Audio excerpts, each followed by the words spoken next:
I brought 7 of my cute grandchildren for you guys. You like children, don't you? She had suddenly arrived at our newly built house with the children without even informing us. I'm Amanda, 34 years old, and I've been married for 2 years to my husband, Will. We make a living together by teaching programming at a school we own. I had always admired teachers since I was a child, and even took the teacher certification exam, but ended up owning a school. My job is fulfilling every day. Our dream as a couple is to build a house together, and we have been working hard for several years, saving money. Thanks to financial supports from my parents, we plan to achieve our dream of owning our own home earlier than expected this year. However, there is one concern in our life, which is our relationship with my husband's family. Will is the third of 4 siblings, and his father and mother favor the eldest son and eldest daughter while neglecting Will. With the birth of his younger brother, his parents' affection was redirected towards him. When Will was a high school student, he started working part-time and decided to use the money to take out a scholarship to go to college. He was about to move out of his parents' house when it happened. His mother had taken the money he had saved and gave it to his older brother without his knowledge. By the time Will found out, it was all gone. As a result, he was forced to commute 3 hours back and forth to university every day. After starting university, Will worked 2 part-time jobs and worked himself to the brink of exhaustion. From that time on, he was estranged from his family. When the topic of our marriage came up, he told me about his relationship with his parents. I told him to what he wanted, and he reported our marriage to his parents, even if it was just a formality. Then, an unexpected response came back to us. Amanda, I'm so glad you came. Please take care of my precious son.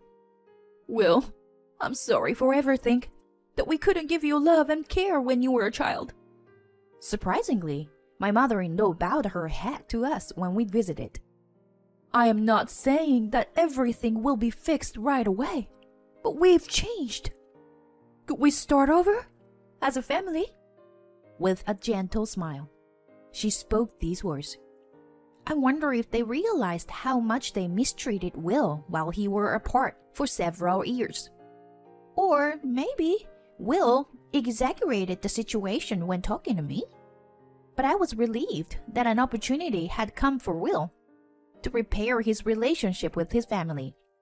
And not only my mother-in-law, but also my father-in-law and Will's siblings blessed us, and we were able to get married safely. For a while, we had a good relationship with the in-laws. However, things began to change little by little in the summer of the year we got married. The summer break period was a time when the training of the programming class became more intense. Will and I were both busy every day. Then one day, I received a call from my sister-in-law. Amanda, it's been a while. Oh, hi. How have you been? Good. You know, Amanda, I have a favor to ask. Without even saying hello properly, my sister-in-law started telling me about her request. Can you give my child the programming class materials? I'm sorry, but we only have enough materials for the number of students. And it's also against the rules to give them for free. When I apologized like that, my sister-in-law continued with dissatisfaction. What? Can you do something about it? I thought it will be good for my son's future. I'm sorry, I can't help you. Alright, got it. See ya. My sister-in-law persisted in asking me for teaching materials, but I refused because I couldn't. She hung up the phone when she found out she couldn't get what she wanted. I felt uneasy about her attitude, but I only told Will about the fact that I had been asked for materials but refused. At that time, Will had begun to become more positive in his attitude toward his family, so I didn't want to cause any more trouble. Well, we can't give them the materials, but Should I give them some advice instead? After listening to me, Will contacted his sister and said that, in hindsight, this may have been the beginning of everything. A few days after his sister contacted me, Will's mother contacted me about her grandchild. Amanda? Hi. It's about my grandchild. You are a programming teacher, right? Would you be willing to teach him in your spare time? Oh, hi. How's it going? Want me to teach? Well, the thing is, it's the summer break now, so I'm busy for a while. Wouldn't it be better to consult with the local programming school or a school teacher? It's not worth sending him to a programming school like that. The school teacher's classes are also shoddy, that I can't trust them. But considering the future, it would be better to consult with them, after all. Anyway, if you have some free time, would you come and see my grandchild? Okay? She interrupted me and hung up the phone. I told Will about this, but for this incident, I told him everything as it was. After listening to me, Will expressed his displeasure with his mother's attitude, but said that his nephew was not at fault, and he thought about it for a moment before saying, Well, when our work comes down a bit, should we take care of our nephew for a while? And so, our hectic schedule during summer break ended without incident. We made time and immediately visited my sister-in-law's house. She has 2 children, but this time we were looking after her second son, who is in elementary school. However, I told my sister-in-law that my nephew's knowledge was lagging way behind, and that we should protest to the school. It turned out that my nephew was hardly attending school at all. Additionally, it seemed that my sister-in-law had neither taught him at home, nor asked about the progress of his classes at school. I mean, it's the fault of the teacher or the school. That doesn't match my son's needs. So, you should do something instead. You teach, right? She said this one-sidedly to us, leaving us speechless. We had a light conversation with my nephew and went home that day. After that, we visited my sister-in-law's house several times and took care of my nephew. We spent more time teaching him regular studies and having casual conversations than programming. As a result, my nephew was able to go back to school safely, and we were relieved. However, demands from my in-laws escalated day by day. They wanted us to provide free home tutoring or give a discount for their children to attend the programming class. This reminded Will of the past with his family, and he hesitated to cut off the relationship that was starting to be repaired.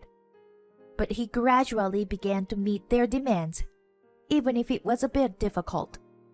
I was worried about Will and talked to him several times, but he replied, I don't want to cause any trouble for you, and I want to do what I can because I feel sorry for the children. Besides, our relationship with my parents is improving. I couldn't say anything against his sincerity, so I decided not to interfere with anything other than financial assistance. On his day off, Will visited his sisters' and brothers' homes. In addition to his own work, he created materials and took care of their children, devoting himself without any sleep. However, their attitude towards him was inversely proportional to his devotion. Since you've left our house and haven't done anything for us, you can at least do this much, right? Yep, you're right. You've always been a burden on this family.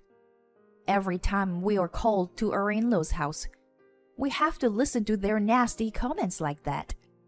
They also do the same to me, not just my husband. Will always comes, but what about Amanda? What is she doing?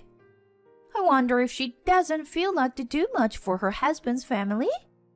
I had been patient for Will's sake until then, but I couldn't remain silent at my sister-in-law's words. This is about your own child, right? Isn't it supposed to be the mother and the father who should be making an effort? Why are only Will and I helping you? I don't remember being ridiculed like this, despite all our efforts. I replied boldly with these words. My in-laws seemed a little surprised by my words, but they still persisted. But we are a family, so we should support each other, right? So, what's with that attitude of yours? My mother-in-law was angry, and my brother-in-law and sister-in-law followed suit and started to criticize me. I wanted to say, we've never received any support from you guys to begin with. So what do you mean by supporting each other? But I held back my words and clenched my fists. As I watched Will, who was dumbfounded by the scene, I realized that I had to leave. So I left my in-laws' house without saying a word. As I was leaving, Will came after me and muttered, I'm sorry. I finally woke up. I must have been like a slave again to these heartless people. After a few years had passed, we had almost completely cut off ties with my in-laws.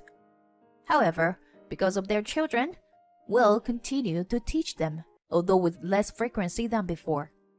During this time, we received assistance from my parents and were able to prepare to build our new home earlier than planned. However, somehow my mother-in-law found out about our new home and started to interfere. She strongly insisted that we make it a two-family home and would visit unannounced to voice her opinions on the construction of the new house. As the construction of the new home progressed, and we were only a few months away from moving in, a plumbing error was discovered. Since our current home had already been terminated, we had to temporarily move into a nearby property that the plumbing company covered the cost for. Although it was a temporary home, it was very spacious and impressive. Then, we came up with an idea. We had not told our in-laws our new home address because of their persistence. So instead, we gave them the address of our temporary home. When we finally moved to our new home, we went through various procedures to completely sever our ties with my in-laws. However, my mother-in-law visited our temporary home and announced, with 7 grandchildren in tow, including my brother-in-law's children, ranging from high school students to kindergarten-aged children. It was like a circus, and my mother-in-law pushed the front door and said something that left me dumbfounded. I brought 7 of my cute grandchildren for you guys. You like children, don't you? My sister-in-law spoke to me to add my mother-in-law's words. We're going on a trip with only the adults, starting today. You guys have time off, right? Can you take care of these kids while we're gone? Make sure to feed them and bathe them properly, okay? As I noticed the noisy atmosphere at the entrance, my husband came out from the back. Then I confidently said to my in-laws, Who are you guys? Huh? My mother-in-law and sister-in-law were surprised at the same time. What do you mean? Who are we? What is this? Yeah, what are you talking about? We're even giving you a chance to rebuild the relationship with your husband's family. They began to shout in anger at my words. My husband and I continued the conversation in the same tone. What do you mean by my husband's family? Will, do you know these people? No, I don't know them. Aren't they your acquaintances, Amanda? I don't know such shameless people. Right. If you were talking about my husband, Will, he was recently adopted into my family. So my family is now his family. What business do you strangers have here? My in-laws were taken aback by my words. However, my mother-in-law immediately came back to attack. What are you doing? Adopted? Don't be silly. And what's with this house? It's not a two-family house, is it? Saying this, My mother-in-law began to make a scene, throwing shoes at me and knocking over the vase by the entrance. What are these people saying, Will? I don't know, but something seems off. Let's call the police just in case. Just as Will was taking out his phone to call the police, my mother-in-law seemed to understand the situation and shouted out, Don't think you can get away with doing something like this for free. "Oh, please, take the children and leave. If not, I'll have to report it to Child Protective Service." As I piled on, my sister-in-law hastily put the children in the car, kicked over a potted plant near the gate, and drove away. I immediately contacted my family and the real estate agency that I'd rented as the property, explaining the situation. My father answered the call and quickly arranged for a lawyer. He also said he would take steps to ensure that our ex-in-laws would not come near us.